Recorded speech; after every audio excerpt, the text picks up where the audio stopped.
Hola, ¿cómo están? Vamos a trabajar sobre la noción de subespacio generado por un conjunto. Vamos a considerar un ejemplo, un caso particular, y después vamos a ver la definición más formal y lo vamos a hacer desde dos puntos de vista. Un primer punto de vista como el conjunto de todas las combinaciones lineales posibles de elementos del conjunto, y un segundo punto de vista como la intersección de todos los subespacios del espacio vectorial que contienen el conjunto. Vamos a probar que esas dos definiciones son equivalentes, que se trata del mismo conjunto caracterizado de una u otra manera. Todo esto puede parecer muy abstracto, así que vamos a bajar a tierra y vamos a suponer que estamos trabajando en R3 en principio. Y consideramos un conjunto X formado por dos vectorcitos, que son el 1, 1, 1 y el -3, -3, 0.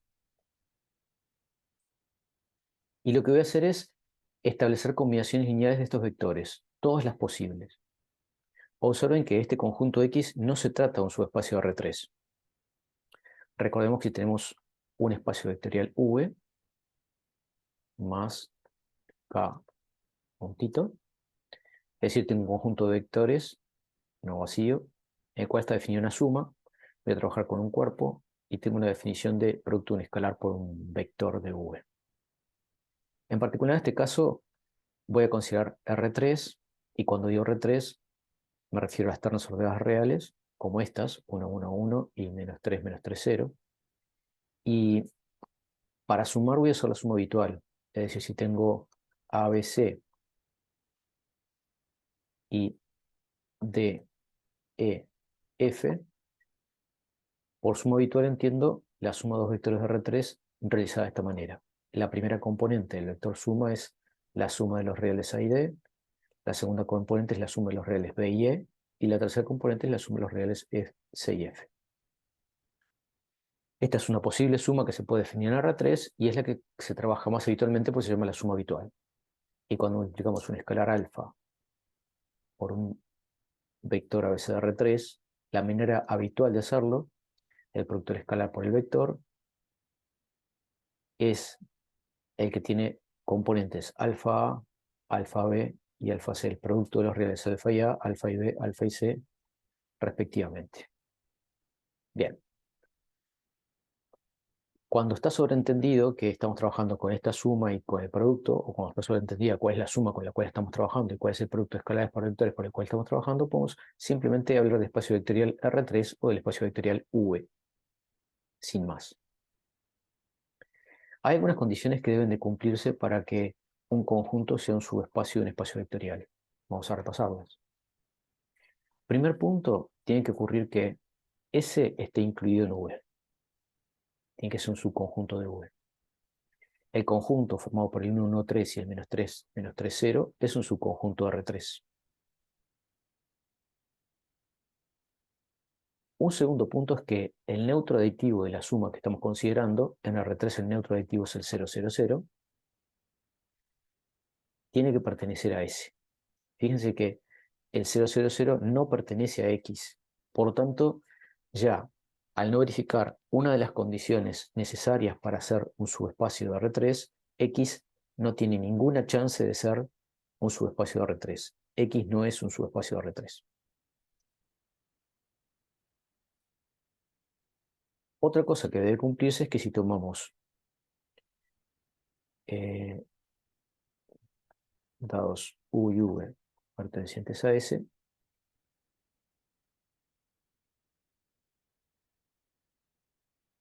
se verifica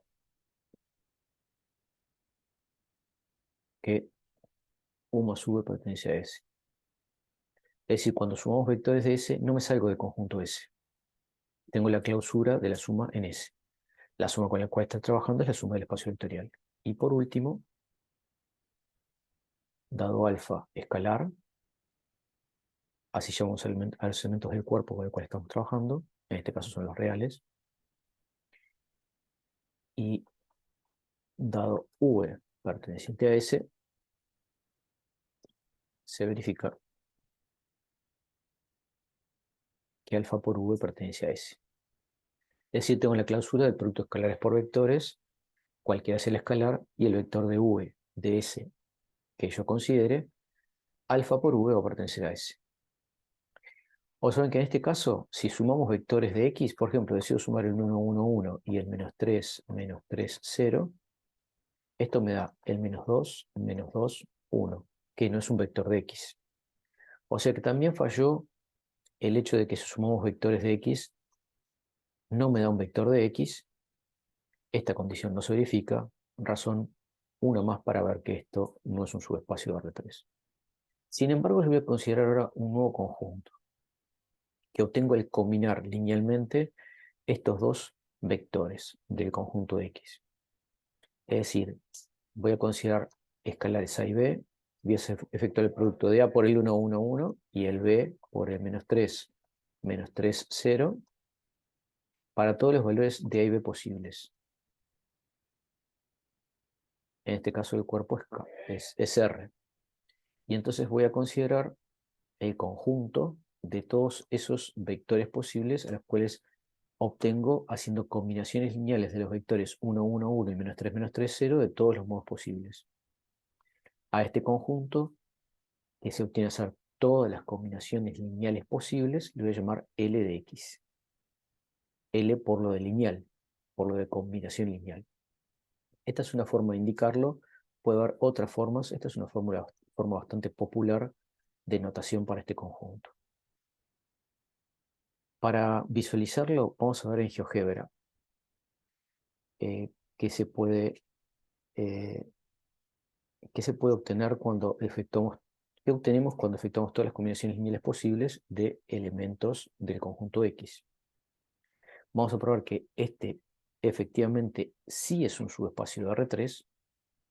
X no lo es, pero sin embargo el conjunto de todas las combinaciones lineales de vectores de X sí es un subespacio de R3. Y además es un subespacio que contiene a X. Contiene tanto el vector 1, 1, 1 como el menos 3, 0. Pero antes de pasar a todo eso, vamos a visualizar un poquito y para eso vamos a ir a GeoGebra. Así que tenemos el vector 1, 1, 1. El eje rojo es el de las X, el verde es el de las Y y el azul es el de las Z. Tenemos un sistema de coordenadas en R3 y vamos a representar el vector 1, 1, 1 como una flechita. Ahí está. El origen siempre en el 0, 0, 0, en el origen de coordenadas, y el extremo en el punto 1, 1, 1. El vector U, que es 1, 1, 1, uno de los que hemos elegido del conjunto X y el otro que hemos elegido menos 3, 0, tiene la característica de que las dos primeras coordenadas son iguales para el U y las dos primeras coordenadas son iguales para el V.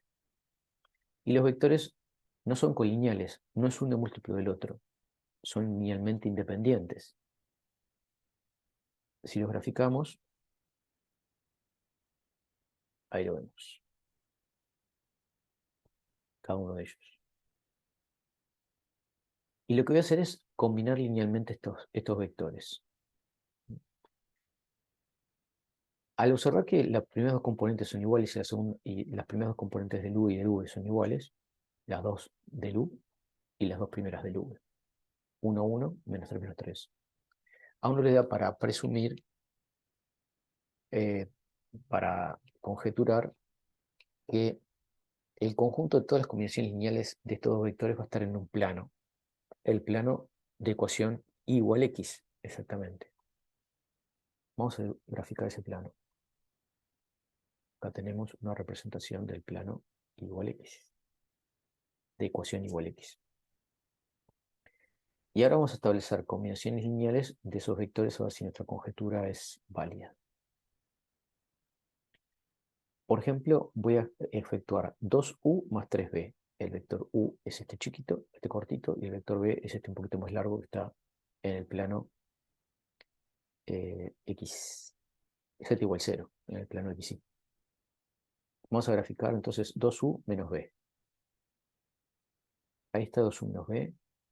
que, como ven, efectivamente está en el plano que determinan los dos primeros vectores. Estos dos vectores como directores del plano. A partir de esos dos, combinándolos, obtengo muchos vectores, infinitos vectores, pero todos esos van a estar en este plano. Para que vean que se pueden utilizar escalares no necesariamente enteros, voy a multiplicar pi por el primer vector, raíz de 2 por el segundo vector y voy a sumar. Es decir, voy a hacer pi por el 1, 1, 1 más raíz de 2 por el menos 3, 0. Y obtengo el vector que ahí nombra A. Está representado en verde. Como ven, también pertenece al plano. Vamos ahora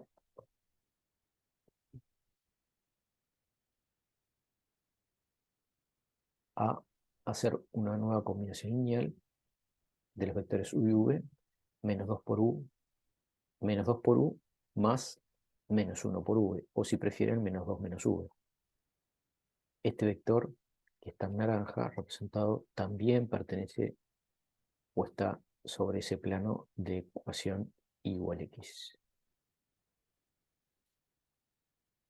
Nuestra conjetura de que el conjunto de todas las combinaciones lineales posibles de vectores del conjunto X formados por el 1, 1, 1 y el menos 3, 0 constituían un plano por el origen, yacen todos sobre el plano de ecuación igual X, era correcta, al menos para estos ejemplos que vimos.